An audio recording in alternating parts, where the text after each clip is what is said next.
télévision, la chaîne éducationnelle, vainqueur de l'ignorance. La femme éducatrice pleine de valeurs et source de développement. Mesdames et messieurs, fidèles abonnés de la salle Congo Télévision, bienvenue dans votre émission Femmes Actives. Aujourd'hui, sur ces plateaux consacrés à la femme, je reçois M. Rolly Ronsard Samwanzambi. Il est journaliste et puis éducateur de la jeunesse. Ensemble avec lui, nous allons parler de la thématique, les éléments retardateurs de l'évolution de la jeunesse, de la jeune fille congolaise, je voulais dire. Alors, sans plus tarder, je m'en vais plus vite du côté de mon invité pour lui dire bonjour. Bonjour Madame Chanceline Lusamboulou. Vous allez bien? Oui, en tout cas ça va, dans l'ensemble. Côté médias, ça marche? Oui, ça marche, on se donne toujours à fond, on a toujours, les matières ne manquent jamais, on trouve toujours les sujets, de quoi on peut partager avec la jeunesse, question de nous rattraper toujours de nos erreurs, de corriger ce que nous avions commis comme erreur et de projeter l'avenir avec d'autres matières nouvelles qui peuvent nous aider pour avoir vraiment la bonne marche. Ok, concernant l'éducation de la jeunesse, vous n'avez pas de chaîne qui vous lie ou ça va, ça marche? Bon, là aussi, il faudrait signaler que ce sont des éléments qui sont en dehors de caméra. Donc, quand on parle qu'on est éducateur de la jeunesse, c'est une option, c'est un engagement qu'on a pris. On participe dans des conférences, on trouve des sujets pour participer, même dans des conférences, dans des écoles, dans des universités. Question toujours de nous procurer, parce que lorsque dans une nation, on a une jeunesse forte, l'avenir est vraiment assuré.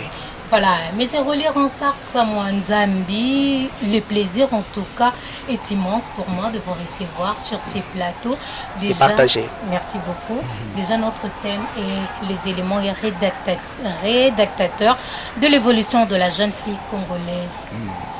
Il y a plusieurs personnes qui sont dans la confusion entre retardateur, le mot retardateur et retardataire. Voilà. Alors avant d'entrer dans la profondeur de notre thématique, ça serait vraiment important, vu que vous êtes aussi éducateur et puis dans le média, nous donner plus d'explications selon la différence de ces données. Voilà, c'est vraiment très pertinent. D'ailleurs, je commencerai par vous féliciter pour dire déjà dans la thématique, vous avez vraiment trouvé les mots qu'il faut. Il fallait vraiment placer les mots retardateurs. Donc, plusieurs confondent les mots. Vous savez, il y a un terme même en grammaire qu'on appelle les paronymes. Ça se prononce presque de la même façon, mais les explications sont différentes. Et surtout que dans la syntaxe, d'autres personnes placent tellement mal les mots que ça fait perdre directement l'essence de la phrase. Alors, parlons d'abord du mot retardataire. Retardataire, c'est toute personne qui se présente en retard. Il se présente en retard dans un rendez-vous. Donc, indépendamment ou dépendamment de sa volonté, mais il se présente en retard de manière régulière ou irrégulière, mais quand il est en retard, il est traité de retardataire. Voilà. Mais retardateur, c'est tout simplement un élément. Ça peut être une personne, c'est vrai. Ça peut être aussi un objet. C'est tout ce qui bloque quelqu'un d'avancer. Voilà. Donc quand c'est féminin, on dit retardatrice, et quand c'est masculin, c'est retardateur. Je peux prendre l'exemple de l'embouteillage, par exemple. Voilà. Tu t'es arrangé pour bien arriver à temps, mais tu rencontres 4 têtes d'embouteillage. Du coup, ce sont les embouteillages qu'on peut considérer comme les éléments retardateurs de votre arrivée dans un lieu de rendez-vous. Voilà, merci beaucoup. Et l'élément retardateur, c'est là le sujet de notre émission d'aujourd'hui, notre élément spécial d'aujourd'hui, de votre émission Femmes Actives. Mesdames et messieurs, en tout cas, soyez prêts. Comme je vous dis toujours, il faut être là avec les stylos, avec le papier pour noter ces enseignements de chaque jour. Voilà, M. Rolly Ronsard Samwanzambi. Est-ce qu'aujourd'hui, en parlant des éléments retardateurs, moi j'aimerais savoir, est-ce qu'aujourd'hui la jeune fille congolaise, elle évolue exactement comme les jeunes filles d'ailleurs, où il y a certaines restrictions qui la freinent encore? Quand je parle comme ça, je vois sur tous les plans, que ce soit sur le plan éducationnel, de l'entrepreneuriat, la création, la créativité, la morale, tout en fait, donc, sur tous les plans. Est-ce que la jeune femme congolaise évolue comme les autres femmes de d'autres cieux ou elle a encore de restrictions qui la freinent? Absolument pas. Absolument pas. La jeune femme congolaise, elle n'évolue pas comme toutes les autres femmes. Ok. Je ne le dis pas parce que la question m'est posée, mais je le dis d'ailleurs, il faut signaler cet élément avec regret, avec déception, parce que nous sommes aussi entourés d'autres filles qui sont d'autres nationalités. Et quand nous sommes chez nous, nous remarquons que nous sommes en retard. Mais par des recherches, on peut se dire oui, les retards là, c'est peut-être pas la femme qui l'organise. Ce sont des éléments qui le tournent, mais qui tournent autour d'elle, mais elle n'arrive pas peut-être à comprendre que ce sont là les éléments qui la freinent. Voilà, c'est de la femme. Je vais prendre par exemple la jeune femme congolaise qui vit en Europe. Vous allez remarquer que les femmes qui maltraitent les hommes en Europe, ce ne sont pas les Européennes vis-à-vis de leur mari. Même si les mêmes droits qui protègent la femme européenne, c'est le même droit qui protège la femme africaine, principalement congolaise. Mais vous allez remarquer que la femme congolaise en abuse. Okay. Elle l'utilise toujours mal. Parce que dans sa coutume, lorsque vous avez le pouvoir, lorsque vous avez des moyens, un homme ne vaut rien devant vous. C'est déjà un problème de moralité, un problème éducationnel. Du point de vue entrepreneuriat, la jeune femme congolaise a un problème sérieux. Et elle s'est dit déjà que d'autres travaux, je ne peux pas. Je ne peux pas les faire. Pourquoi au Congo, on n'a pas de pousse-pousseurs femmes? Pourquoi? D'après la femme, c'est un travail qui appartient aux hommes démunis. Pas aux personnes démunies, mais aux hommes démunis. Vous partez dans une église, vous entendez un pasteur dire « Jeune femme, il faut que tu viennes pour qu'on prie pour toi. » Regarde les hommes qui te poursuivent, les hommes qui courent derrière toi, ce sont des pousse-pousseurs. Même le pasteur a diminué l'homme qui exécute, qui fait un travail. Ça prouve maintenant qu'il y a un problème d'entrepreneuriat, un problème d'éducation sur la jeune femme. S'arrêtons maintenant sur la jeune femme. Quitte à la jeune femme maintenant de comprendre que ça c'est un élément qui me freine. Malheureusement, elle n'a pas assez de conscience. Je l'ai dit avec beaucoup de regrets pour comprendre cela. Alors, pour être très explicite, quels sont vraiment, en vrai, les éléments ou les causes qui freinent l'évolution de la jeune femme congolaise? Ces freinages, c'est d'abord la jeune femme, comme je venais de dire, elle n'est pas assez curieuse de voir les éléments qui la freinent. Okay. La femme ne fait pas de ses propres recherches pour comprendre pourquoi nous sommes en retard. Okay. La jeune femme congolaise a normalisé sa pauvreté. Quand je parle de pauvreté, je ne vois pas les matériels. Je vois la pauvreté du point de vue entrepreneurial, du point de vue créativité. La jeune femme, pour elle, je ne peux faire que ce que l'autre a fait qui a produit du succès. Par exemple, la vente d'habits. La jeune femme, pour elle, je peux acheter des cages à Dubaï parce que l'une avait acheté à Dubaï et donner aux autres. Elle ne peut pas créer d'autres choses pour compétir, par exemple, dans les marchés. Voilà. Alors, par manque de curiosité de vouloir savoir qu'est-ce que je peux faire pour épater, la jeune femme se minimise encore, se victimise sans le savoir. Comment? Pour une jeune femme, quand on est en relation peut-être amoureuse, le fait que je suis dragué par un homme, automatiquement, je suis devenu la charge de cet homme. La femme congolaise a même changé le contexte amour en prise en charge. Et lorsque sa petite soeur, sa grande soeur, quelqu'un d'autre lui présente un homme qui n'est pas élégant devant ses yeux, du coup, elle dira à l'autre que cet homme ne te le mérite pas. Pourquoi? Parce qu'il n'a pas assez de moyens. Pourquoi il n'a pas assez de moyens? Quand l'homme n'a pas assez de moyens, mais si toi la femme tu as des moyens, tu peux l'aider. Vous pouvez fonder un bon foyer à travers tes moyens. Or la femme s'est dit, tout ce qui doit venir de moi, tout ce que j'ai doit venir de l'homme. C'est déjà un problème. C'est un élément retardateur. Donc, si vous partez sous d'autres cieux, vous allez remarquer quand un homme et une femme arrivent au restaurant, malheureusement vous êtes femme aussi, vous le faites ici au Congo. Lorsque vous arrivez au restaurant, une femme peut aussi sortir son argent. L'homme aussi sort son argent. Les deux achètent chacun ce qu'il veut manger. Mais ici au Congo, c'est une catastrophe. La femme là va te traiter de tous les mots. Une femme congolaise vit des transports. Une femme congolaise s'est dit, je viendrai après déjà mon argent de transport de retour. C'est catastrophique, c'est scandaleux. Vraiment. Ce sont des éléments retardateurs. Tellement on a enraciné ce genre de mentalité, on se verrouille dans un angle là où on ne peut pas évoluer si l'autre n'apporte pas son apport. Ce sont des éléments qui freinent la femme congolaise. Et surtout, la femme congolaise s'est dit, moi je ne peux pas peut-être vendre les braises. La jeune fille surtout. Je suis belle pour ça. Je ne peux pas.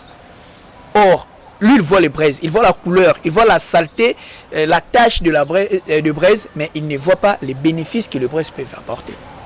ce sont des éléments retardateurs. Manque de créativité, manque de curiosité de vouloir savoir, et puis manque d'envie, d'ambition d'aller plus loin que la personne connaît aujourd'hui. Il y en a tellement nombreux que si nous commençons à les citer, peut-être nous pouvons dormir ici. Mais j'ai pris les plus fréquents pour essayer de les faire. Alors, M. Rolly, tout ce que vous venez de citer, moi je comprends qu'on voit vraiment la femme elle-même, le problème, son propre problème. Ouais. Alors, il n'y a pas la charge quelque part de l'État dans tout ça. Bon, la charge de l'État, bon, je ne pense pas. Je ne pense pas parce que même les femmes ministres se comportent comme la jeune fille congolaise, curieusement. Okay. Voilà. C'est un problème de mentalité enracinée, intériorisée, vraiment foncée, qu'il faudra commencer par les changer. Par exemple, les cas de notre première ministre actuelle, Madame Judith, je crois, quand elle est devenue première ministre, vous allez voir, tout le monde dit que pour première fois la femme. Première fois la femme, ça signifie quoi première fois la femme?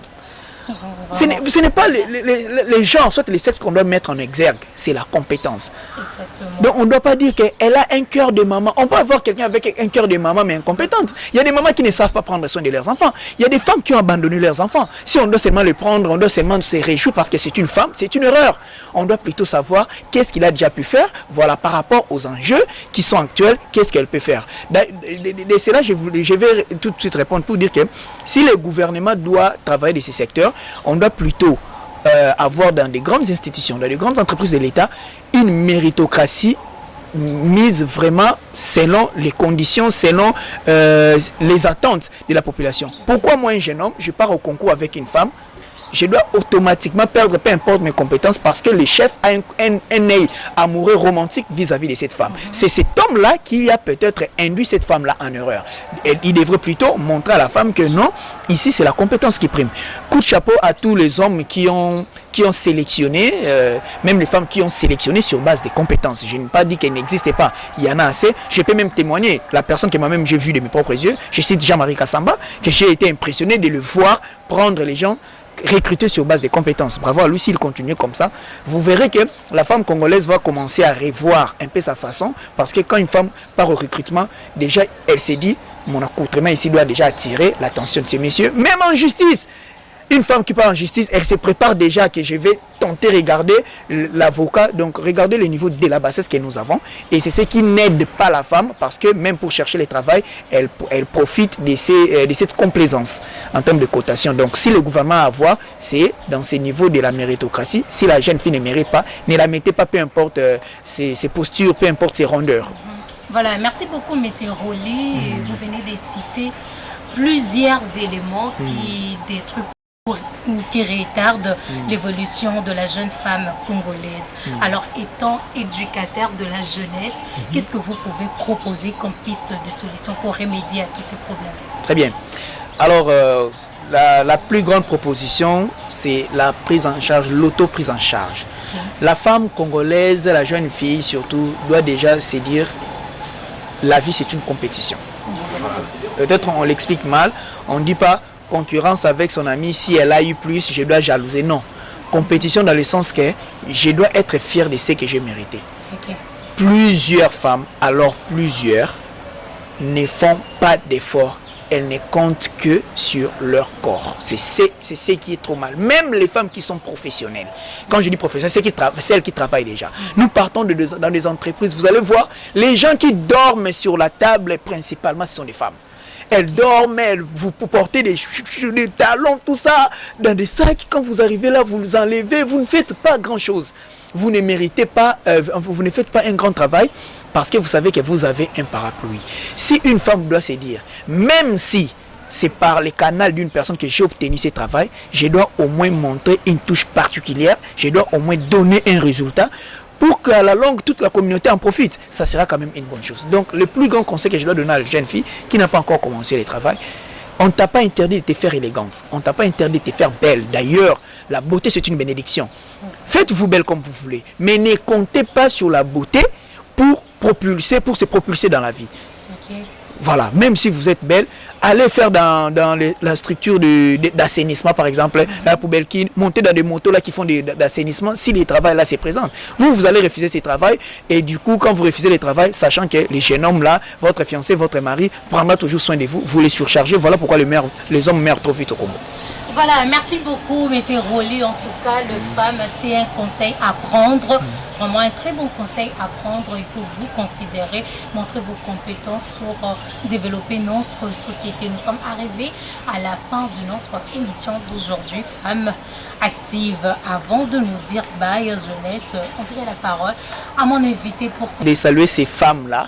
Ces femmes, donc je peux prendre c'est là comme adjectif démonstratif. Je peux prendre ça aussi comme...